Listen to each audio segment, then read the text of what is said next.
Hello दोस्तों, कैसे हो। स्वागत है आप सबका मेरे यूट्यूब चैनल बातों बातों में। तो बातों बातों में फ्रेंड्स, आज हम एक ऐसा मुद्दा उठाएंगे जो सामाजिक तो है ही, लेकिन सबकी नज़रों में आजकल ये जो मुद्दा है वो चढ़ा हुआ है। दोस्तों, पहले जब हम किसी बच्चे का रिश्ता तय करते थे तो वो रिश्ता जो था वो लड़के या लड़की में तय नहीं होता था। रिश्ता जो था वो दो परिवारों में तय होता था। और जब दो परिवारों में तय होता था तो परिवार के लोग ही बैठकर उस रिश्ते के बारे में डिस्कशन करते थे, जिसमें लड़के के बारे में तो कोई पूछताछ होती ही नहीं थी, ना ही लड़की के बारे में कोई पूछताछ होती थी। जस्ट एक एजुकेशन की चर्चा होती थी या लड़का कितना कमाता है, दैट्स ऑल। उसके अलावा चर्चा किसकी होती थी? परिवार की, बिरादरी की और बड़े बुजुर्गों की। जो बड़े बुजुर्ग हैं उनकी अपनी बिरादरी में क्या साख है, या उनकी कितनी प्रॉपर्टी है, या कितनी जमीन जायदाद है, ताकि हमारी बेटी जो है उस घर में जाके जो है किसी तरह से उसको कोई दिक्कत ना हो। उस समय क्या होता था कि लड़की वर्किंग नहीं होती थी, अगर होती भी थी तो उनका वर्क जॉब ऐसा होता था कि लड़की जो है वो हाफ डे के लिए ही घर से बाहर रहती थी। मीन्स कमाऊ होने के बाद भी लड़की की कंप्लीट रिस्पॉन्सिबिलिटी जो है वो उसके ससुराल वाले उठाते थे। लेकिन आज तो समय बदल गया है। आज तो समय ऐसा आ गया है कि जो शादी होती है वो दो परिवारों में नहीं होती है, लड़का और लड़की में होती है। अब दोस्तों, लड़के ने अगर लड़की को देखना हो, लड़की ने अगर लड़के को देखना हो, मीन्स आपस में डेटिंग करनी है, तो उसमें पेरेंट्स का कोई रोल नहीं होता। पेरेंट्स का कोई रोल ना होने की वजह से लड़का लड़की ही एक दूसरे से मिलते हैं, आपस में बात करते हैं। अगर उनको आपस में बात करके एक दूसरे से संतुष्टि होती है या सेटिस्फेक्शन होती है तो रिश्ता आगे बढ़ता है। लेकिन दोस्तों, घपला यही हो जाता है। घपला क्या होता है कि सिर्फ इनकम पूछी जाती है।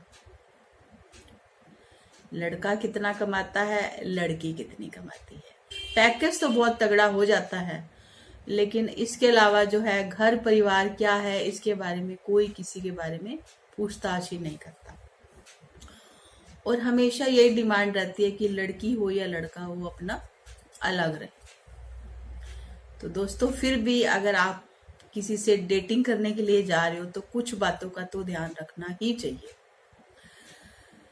तो सबसे पहली बात तो यह है कि जब भी आप डेटिंग पे जाते हो ना, तो आप ये देखो कि लड़का या लड़की, जब आप एक दूसरे से बात कर रहे होते हैं, क्या वो आपकी बात को ध्यान से सुन रहा है? अगर वो आपकी बात ध्यान से नहीं सुन रहा है और अपने मोबाइल में ही मस्त है, चाहे लड़की हो चाहे लड़का हो, अगर वो बातचीत करते हुए अपने मोबाइल में ही मस्त हैं, या ध्यान उनका इधर से उधर भटक रहा है, या खाने की तरफ ही ध्यान है, तो सावधान हो जाइए। ये आपका प्रॉपर जीवन साथी नहीं बन सकता। दूसरा दोस्तों, अगर आप एक दूसरे से मिलने के लिए जा रहे हो तो खुलकर बात कर लो कि क्या आप मेरे विचारों से सहमत हो। क्योंकि अगर लड़की लड़के के विचार से सहमत नहीं है, लड़का लड़की के विचार से सहमत नहीं है, तो जिंदगी काटनी मुश्किल हो जाती है। क्योंकि फैमिली को तो आप बीच में डाल ही नहीं रहे, फिर तो रोज के झगड़े होंगे। तीसरा दोस्तों, एक दूसरे के शौक को भी समझ लो। जरूरी नहीं है कि दो मिलने वाले बच्चे जो हैं उनके शौक एक जैसे हों। किसी को म्यूजिक का शौक हो सकता है, किसी को मैगजीन का, किसी को बुक्स रीडिंग का शौक होता है, किसी को घूमने का शौक होता है, किसी को घर में ही बैठने का शौक होता है, किसी को बाहर खाना खाना पसंद है, किसी को घर का खाना पसंद है।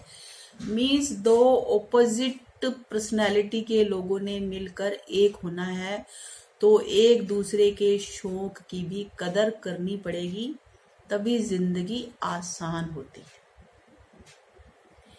इसके अलावा दोस्तों, डेटिंग में बिल्कुल क्लियरली जिम्मेदारियों को भी बांट लो। जॉब पर दोनों ने ही जाना है, तो पहले से ही बैठकर अच्छे से बातचीत करके अपनी अपनी जिम्मेदारी को अगर पहले से ही डिसाइड कर लेते हैं तो शादी के बाद होने वाले झगड़ों से बचा जा सकता है। इसके अलावा फ्रेंड्स, जैसे लड़के को पाल पोस कर माता पिता बड़ा करते हैं, वैसे ही लड़की को पाल पोस कर माता पिता बड़ा करते हैं। तो आजकल लड़कियां ये चाहती हैं कि जो मैं कमा रही हूँ उसका कुछ हिस्सा मेरे पेरेंट्स को भी मिलना चाहिए। तो ये भी पहले से डिसाइड कर लें, चाहे वो लड़का हो चाहे लड़की हो, कि मेरी इनकम का एक छोटा सा हिस्सा या इतना परसेंटेज जो है वो मैं अपने पेरेंट्स को देना चाहूंगा या मैं देना चाहूंगी। इस बात का अगर पहले से ही डिसीजन ले लो तो आने वाले समय में किसी भी तरह की कोई भी जो प्रॉब्लम है खड़ी नहीं हो सकती। अब पेरेंट्स से जो बच्चा अलग रहता है उनको घर की भी चिंता होती है। सारी जिंदगी जो है वो किराए के मकानों में या पेइंग गेस्ट बनकर तो रहा नहीं जाता। तो इस बात को भी पहले से ही डिसाइड कर ले कि एक व्यक्ति की इनकम से घर चलेगा और दूसरे की इनकम से जो है हम घर बनाएंगे। गाड़ी की किस्त हो, मकान की किस्त हो, इसके अलावा और भी कितने छुटपुट खर्च होते हैं जो घर गृहस्थी चलाने के लिए जरूरी होते हैं। तो ये भी पहले से ही डिसाइड कर ले तो आपकी मैरिज लाइफ जो है सफल हो सकती है। अदरवाइज ऐसा ना हो कि पेरेंट्स ने अगर आपको आज़ादी दी है और उस आज़ादी का आप इस्तेमाल करके आपने मर्जी से, अपनी मर्जी से शादी कर ली है और उसके बाद थोड़े समय बाद क्या होता है कि लड़की अपने घर बैठी होती है और लड़का जो है वो अपने घर बैठा होता है। माँ बाप के लिए सबसे बड़ी खुशी बच्चों की शादी होती है और माँ बाप के लिए ही सबसे बड़ा दुख का कारण होता है जब बच्चों का परिवार जो है वो बसता नहीं है।